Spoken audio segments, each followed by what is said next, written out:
هیر دی نشی د اسلام خایست لاره یارا، هیر دی نشی د اسلام خایست لاره یارا، ځان سره پام کړه د شیطان خبیث لواره یارا،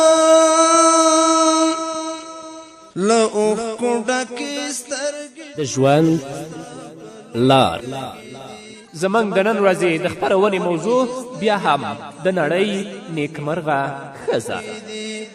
ګوره ځان ګوره د مظلومو له ازاره یاره، ګوره ځان ګوره د مظلومو له ازاره یاره، ځان سره پام کړه د شیطان خبیث لواره یاره. بسم الله الرحمن الرحيم. الحمد لله رب العالمين حمد الشاكرين، الصلاة والسلام على سيد الأنبياء والمرسلين سيدنا ونبينا وشفيعنا ومولانا محمد وعلى آله وأصحابه الطيبين الطاهرين. قدرمن اوریدونکو د ژوند د لارې د خپرونې مینوالو، السلام علیکم ورحمة الله وبرکاته. ستاسو روغتیا او خوشحالي د پاک رب نه غواړم، په دې هیله چې د صحت او عافیت جامې پر تن ولرئ او خوشحالي مو په برخه وي. دا دی زه محمد یاسین فهیم د ژوند د لارې د خپرونې په وړاندې کولو کې ستاسو په خدمت کې یم. زموږ د نن ورځې د خپرونې موضوع بیا هم د نړۍ نیکمرغه ښځه.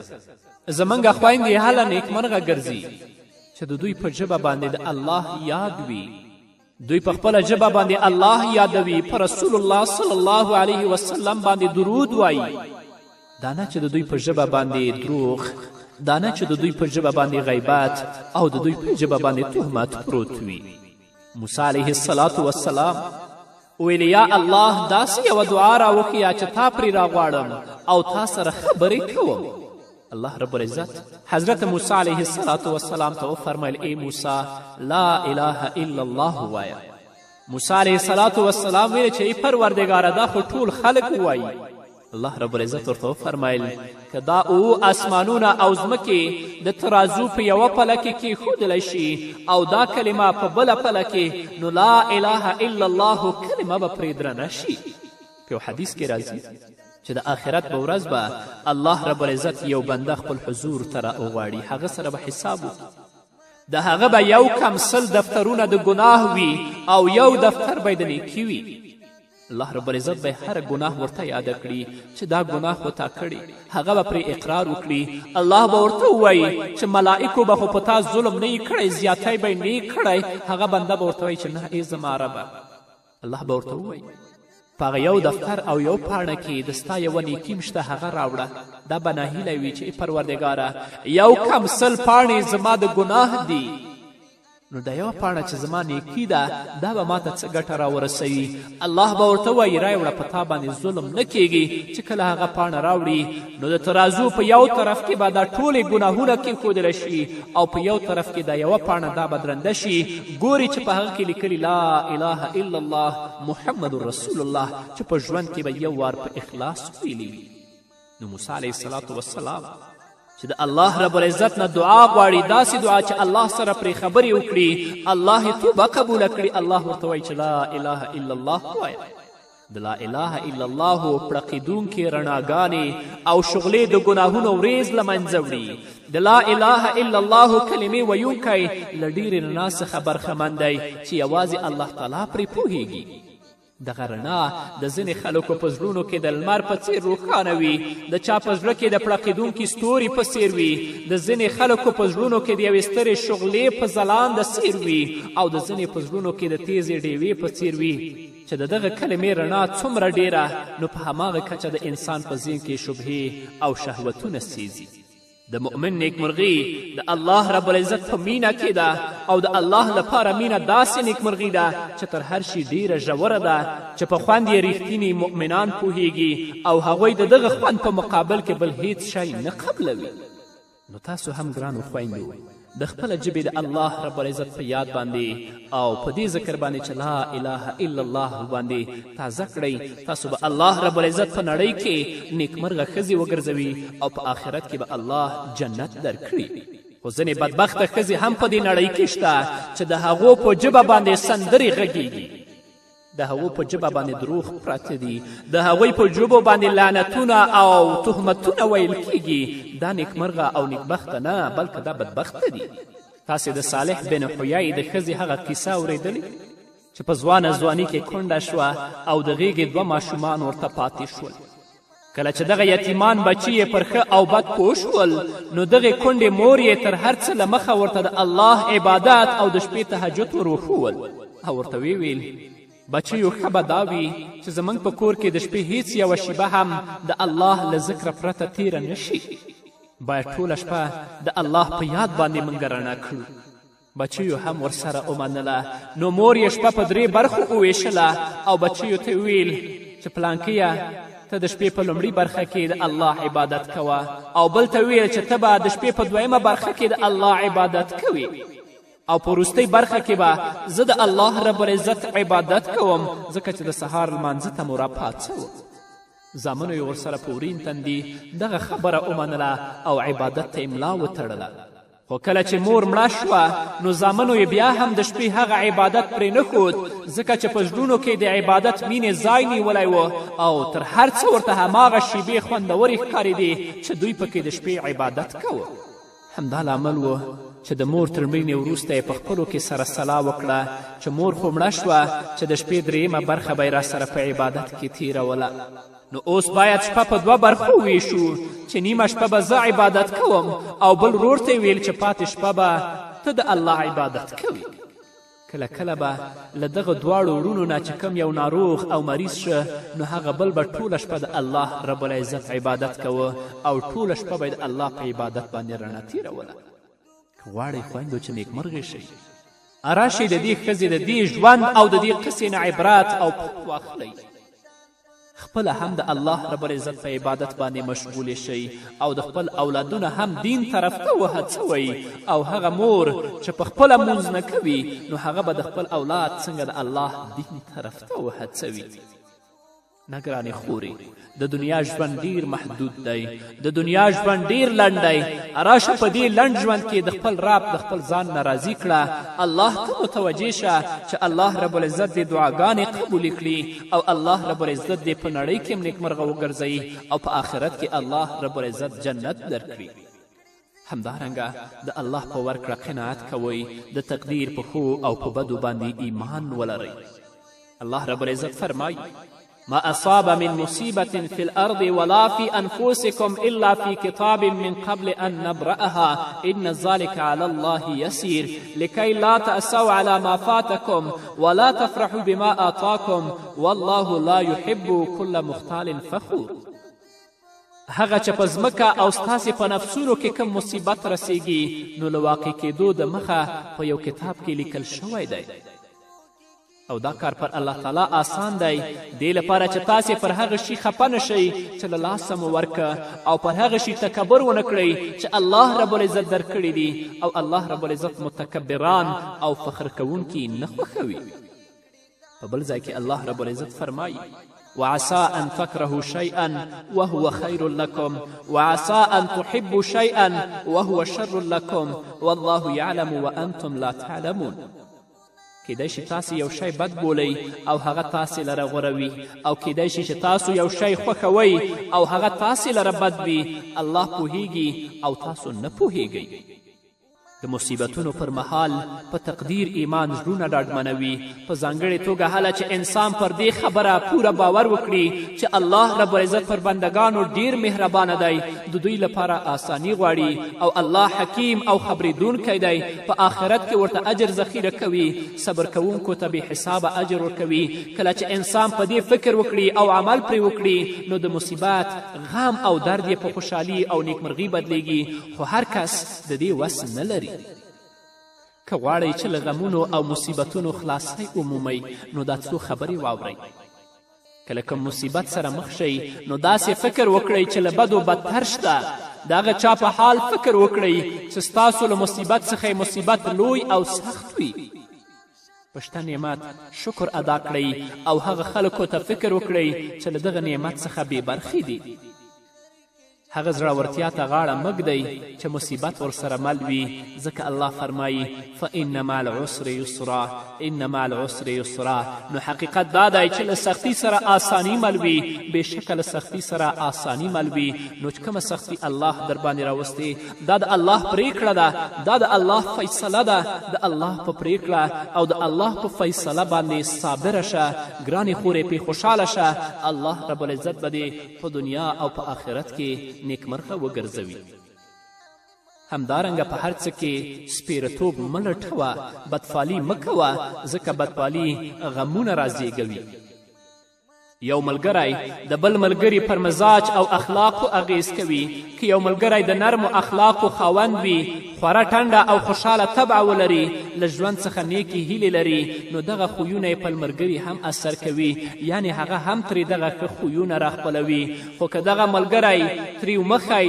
بدبخته زړه تنګی او بدپاله وي نو د ناوړه مزاج میکروب او جراثیم ملګری هم اغیزمنوي او دغه بد او ناوړه خویونه یې قرار په ملګري کې هم را پیدا کیږي که څه هم ملګرتیا یوازې په انسانانو پورې تړلې نه ده بلکې کتاب تلویزیون راډیو او داسې نور هم د ملګرتیا وړ دي او پورتنۍ دواړه طبقې په دې شیانو کې هم شته یعنی ښه او خراب په دې کې هم شته چې ښه یې ښه او بد یې پر انسان بد اغیز کوي یعنی که ښه کتاب او ښه خپرونه چا واورېده او ویې لوسته نو ښه اغیز به پرې کوي او که چا بده خپرونه او ناوړه کتاب مطالعه کوه نو طبعا به پرې بد اثر کوي نو تاسو هم ګرانو خویندو په هر څه کې سپیرتوب مه لټوئ کوشش وکئ چې ستاسو ملګرتیا د داسې چا سره وشي چې د هغه نه ښه اخلاق د هغه نه ښه عادات د هغه نه ښه اعمال د هغه نه ښه کردار راخپل کړئ ښه خپرونه واورئ چې یو څه ترې یاد کړئ ښه کتاب مطالعه کړئ چې یو څه برداشت یې وکړئ او که خدای مکړه تاسو بدو خپرونو ته مخه کړې وه او بدو مجلو ته او سپیرو مجلو ته مخه کړې وه د هغو په مطالعه به تاسو نورې هم بدمرغه شئ او لا به د دنیا او د آخرت ژوند تنګ شي ځکه علما لیکي نیکمرغي ستاسې په مخ کې ده په علم نیک عمل او ښو اخلاقو یې وپلټئ او په منځداري کې نیکمرغي نغښتې ده مه افراط کوئ او مه تفرید نور به واورو قدرمن اورېدونکو خو د یوې دمې نه وروسته مونږ پښتنو په پښتو ژبه باندې وچیچلو مونږ پښتنو په پښتو ژبه باندې وچیچلو ځان به ترې ساتي د لستوڼي له دې ماره یاره ځان به ترې ساتي د لستوڼي له دې ماره یاره ځان سره پام کړه د شیطان خبیث لواره یاره مونږ پښتنو په پښتو ژبه باندې وچیچلو مونږ پښتنو په پښتو ژبه باندې وچیچلو ځان به ترې ساتي د لستوڼي له دې ماره یاره ځان به ترې ساتي د لستوڼي له دې ماره یاره ځان سره پام کړه د شیطان خبیث لواره یاره قدرمنو اورېدونکو بیا هم زموږ سلامونه او نیکې هیلې ومنئ که غواړئ خویندو چې نیکمرغي مو په برخه شي نیکبخته شئ له کینې غصې او خفګان څخه ځان وساتئ عایز قرني په خپل کتاب کې د یو کس واقعه رانقلوي چې تر 10 کلنۍ پورې زه ډېر تندخویه او غصناک وم تل به له خلکو سره په لانجه وم له نښتو او لانجو نه به مې خوند اخیسته ځکه ما خپله نیکمرغي نه پیژنده نو له نیکمرغي به مې ګټه څه اخیستې وی خو دا چې اوس زه 18 کلن یم نو پر دې پوه شوم چې هغه وخت زه څومره نیکمرغه وم ځکه چې زلمی وم لاسو پښو او غوږونو او سترګو مې ښه کار کوه خو بیا مې هم له هغه زلمیتوبه هیڅ ګټه پورته نه کړه ټوله ځواني خوشې په خوشې رانه تیره شوه او فقط یادونه او افسوس یې راپاتې دي خو هغه د پښتو متل دی چې وروستی فکر لومړی وي که زه هغه وخت پوهېدلی نو ډېر په زړه پورې ژوند به مې کړی وای او خپل دغه ګلورین ژوند به مې په غصو او خفګانونو نه تریښولی او د خپل نیکمرغه ژوندانه نورسه غوټۍ به مې نه مړاوې کېدی خو اوس مې چې د ژوند دغه مړاوې غوټۍ وینم نو زه ورسره نور هم مړاوی شم. نو قدرمنو اوریدونکو، تاسو باید خپله نیکمرغي محسوسه کړئ او د نیکمرغي په محسوسولو له ژونده خوند واخلئ. کینه پرېږدئ، غصه پرېږدئ، خفګان پرېږدئ، راشئ ورورولي غوره کړئ. نن ورځ په اکثرو کورنیو کې پلار له مور سره غصه، مور خپل بچي سره غصه، بچی د خپل پلار سره غصه، په کورنۍ کې کینه او غیبت او تهمت پروت دی. نو هغوی به د خپل ژوند نه څه خوند واخلي؟ هغه کورنۍ نیکمرغه هم نه ده، هغه بدبخته ده. نه راشئ ګرانو خویندو، کینې پرېږدئ. که د چا سره خبرې نه کوئ، په کوم نزاکت باندې تاسو ورسره خفه یاستئ، یو بل ته د محبت لاس ورکړئ چې الله رب العزت درنه راضي شي او الله رب العزت هم په دنیا کې نیکمرغه وګرځوي. او که خدای مکړه ژوند هم په کینې او په حسد او په غیبت کې تېرېده، هلته به بیا تاسو نیکمرغه نه یاستئ. همدارنګه خویندو، که غواړئ چې الله رب العزت تاسو ته نیکمرغي درکړي، د خپلې ژبې ساتنه وکړئ. د تاریخ کتابونه لیکي چې د یزید بن معاویه زوی خالد یوه ورځ د عبدالله بن زبیر په اړه لګیا شو. ویل یې چې دا بخیل دی. په دغه ځای کې د عبدالله خور رمره بنت زبیر چې د خالد ښځه وه هغه هم ناسته وه. نو دې سر ښکته که او بیخي یوه خبره هم ونه کړه. خالد ورته وویل ولې خبرې نه کوي؟ زما په دې خبرو خوښه شوې او که ځواب را کول نه خوښوي. هغې ورته وویل دغه یوه خبره هم نشته، بلکې خبره دا ده چې ښځه د سړیو ترمنځ په خبرو کې د ننوتلو لپاره پیدا نه ده. زموږ ستاسې په خبرو کې څه کار نشته. خالد چې د دې ښځې هوښیارتیا ولیده نو ډېر خوښ شو او د سترګو ترمنځ یې ښکل کړه. نبی کریم صلی الله علیه وسلم د ښځې او خاوند ترمنځ د رازونو له خورولو څخه سخته منع کړې ده. امام احمد بن حنبل رحمه الله له اسما بنت یزید رضی الله تعالی عنها څخه نقل کوي، وایي چې زه د نبی کریم صلی الله علیه وسلم په خوا کې ناسته وم او نورې ښځې او سړي هم ناست ول. نو نبی کریم صلی الله علیه وسلم وفرمایل کیدای شي ځینې سړي د خپلو ښځو او ځینې ښځې د خپلو خاوندانو د کورنۍ حالاتو قیسې کوي. نو صحابه و کرامو رضی الله عنهم سرونه ښکته کړل او ځواب یې ورنکړ. نو نبی کریم صلی الله علیه وسلم وفرمایل په الله مې دې قسم وي چې ښځې هم دا کار کوي او سړي هم دا کار کوي. نو بیا یې ویل دا کار مه کوئ، ځکه د دې کار داسې مثال دی لکه چې یو شیطان له بلې شیطان سره په لاره کې میلاو شي او ټول خلک ورته ګوري. ځینې مفسرینو د دغه آیات فالصالحات قانتات حافظات للغیب بما حفظ الله په تفسیر کې فرمایلی دي چې د دې آیت معنا دا ده چې نیکانې ښځې او نیکمرغه ښځې هغه دي چې د ده او د خاوند ترمنځ د جنسي اړیکو په مهال څه تیریږي هغه پټ ساتي. نو که زموږ خویندې هم غواړي چې نیکمرغي ترلاسه کړي، خپله ژبه دې وساتي. په کورنۍ کې دې غم نه جوړوي په خپلې ژبه باندې.